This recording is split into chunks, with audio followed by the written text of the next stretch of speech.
Of all the new returning marks in Pokémon Scarlet and Violet, the Misty mark is perhaps the strangest of the bunch.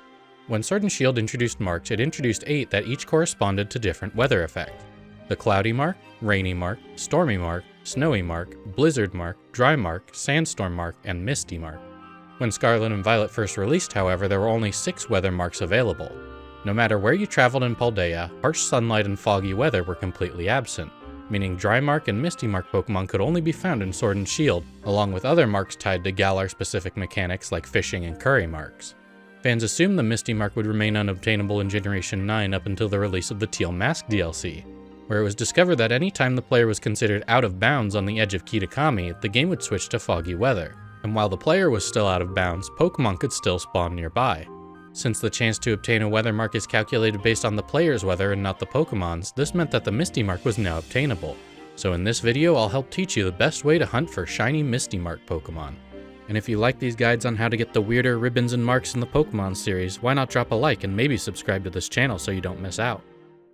But first, this video is sponsored by Raycon. I try to take sponsorships only from products I use, and Raycon's earbuds are no exception.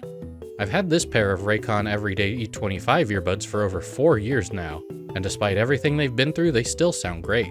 Despite that, I was due for an upgrade, and Raycon delivered with their new E26 Everyday earbuds. These have 32 hours of battery life, charge via USB-C, and can even be charged wirelessly through the case. These earbuds come in a variety of styles. I opted for the blue ones here, with a Galaxy-style case to protect them over top, but you can choose from a variety of colors and a variety of different styles of protective case. They fit perfectly and are a perfect addition to your shiny hunting setup for listening to music or YouTube videos while you hunt. They also come with active noise cancelling, as well as a variety of different touch controls, making them really easy to use while you're focusing on other things like shiny hunting. So I'd highly recommend picking up a pair for yourself. Raycon is having Black Friday and Cyber Monday deals too, so click my link in the description to get up to 30% off and free shipping while the sale period lasts. And thanks to Raycon for sponsoring this video. Unfortunately, with just one part of the DLC, the discovery of the Misty mark was quite limited. In order to get Pokemon to spawn while foggy weather is active, you need to clear all the spawns with a picnic and then quickly climb up the walls of the map with Koraidon or Miraidon. The problem is that these walls are meant to keep the player in, and very few spots around the border have the necessary climbable surface to make it up the side.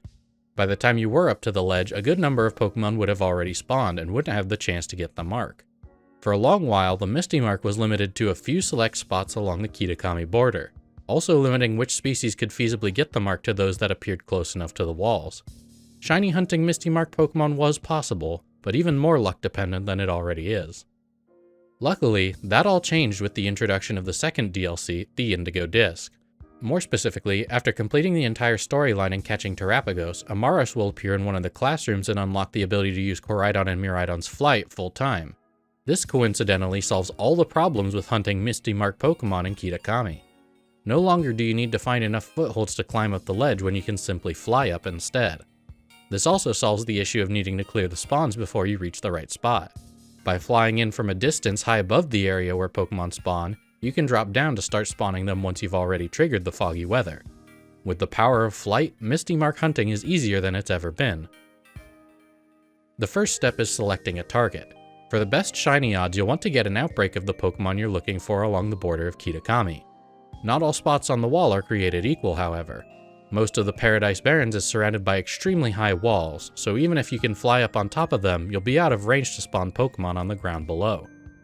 My favorite spots to hunt this mark are here on the western border in the Chotakana Wilds, the southern border near Chotakana Road, the Apple Stand in the southeast, this area around Fellhorn Gorge with a ton of area to stand on, which is also where level 100 Magikarp can potentially spawn, and lastly, the eastern edge of the Timeless Woods also has plenty of room to stand where Pokemon can spawn below. The northern edge of the Timeless Wood can also work, but it has a lot fewer places to sit. Make sure once you've found a spot that the weather there does actually change to fog. Unlike Sword and Shield where weather applies to an entire area at once, the way weather works in Scarlet and Violet, the map is divided into separate types of areas with their own weather tables. Every 2 to 5 minutes, the game will roll to change the weather for the area you're in. Paldea has 4 tables. The first covers most of the region. Asado Desert has one with its chance for sandstorms and decreased chance for rain or clouds. Glaciado Mountain has snow, blizzard, and even a rare 1% chance for diamond dust mixed in. And finally, there's a table for indoor areas as well as Area 0. Every time the weather is rolled, the game picks based on the percentages shown on the right. For example, the Area 0 table has a 75% chance for clear weather and a 25% chance for cloudy weather. This also explains why you can only get the cloudy mark on Paradox Pokemon and not any of the other weather marks. The terrarium plays around a bit with the percentages seen in Paldea, with the coastal biome having a higher chance for clear weather and lower chances for anything else, and the savanna biome has ever so slightly increased chances for rain and storms. But the only difference between Kitakami and mainland Paldea is a whopping 1% increase in the chance for stormy weather in the former, although that is twice the chance to see a thunderstorm in Paldea. Kitakami's other weather table has the terrifying name World End and has a 100% chance of foggy weather, and as we'd expect, covers almost all of the world border, but not quite. You can also see that the World End area doesn't extend towards Oni Mountain, and as you get closer to the peak, you have to fly extremely high up to be considered out of bounds, so Pokemon that are only found on or around Oni Mountain won't be able to get the Misty mark through this method. A big shout out to Anubis for compiling these figures on the weather in various areas, as well as the map highlighting the World End map area. For this demonstration, we'll be hunting Droopy Tatsugiri from the Mass Outbreak event. Since Tatsugiri doesn't normally spawn in Kitakami, this event was the only way to get them with the Misty mark. If you're not using an event outbreak, the best way to get the outbreak you're looking for is to make an encounter power level 2 or 3 sandwich of the proper type, and then by setting your switch's time to the same minute over and over, you can respawn your outbreaks until you find one in a good spot. Once you've found your outbreak and done the normal process of KOing 60 Pokemon, it's not quite time to fly up to the ledge. In order to clear the spawns, we won't rely on picnics. Instead, we'll pick a spot that's a decent ways away from the outbreak, and then fly over using Koraidon or Miraidon. Instead of landing on the ledge, however, we'll start doing sweeping up and down motions into the invisible wall. Not only does this method allow you to hunt for Misty marks even in spots that don't have a ledge to stand on, but it also allows you to reset the spawns more quickly.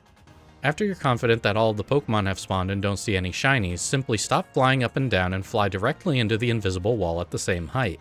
The game has a system to prevent soft locks where if Koraidon or Miraidon get stuck falling in the same spot too long, they'll warp you back to the last place you were standing, which in this case is far enough to despawn all the Pokemon in the outbreak and try again. This failsafe can be a bit sensitive, however, so make sure you're flying in large sweeping up and down motions so as to not trigger it accidentally. There is also what appears to be a second failsafe where if you trigger this warp too many times in quick succession, it will send you back to a Pokemon Center instead. I'm not sure of the exact conditions to get sent back, but if you end up back in Masui Town, just go back to the spot you were resetting from and try again. Lastly, there's the matter of maximizing your odds. The Indigo Disc also re-added a feature from Sword and Shield, the Mark Charm. By completing the Blueberry Pokédex and talking to Director Serrano, you can obtain a permanent extra 2 rolls for each wild Pokemon to have a mark. Combining this with the Tidal Power obtained with sandwiches at level 3, you can get up to a 10% chance for Misty Mark Pokemon to appear.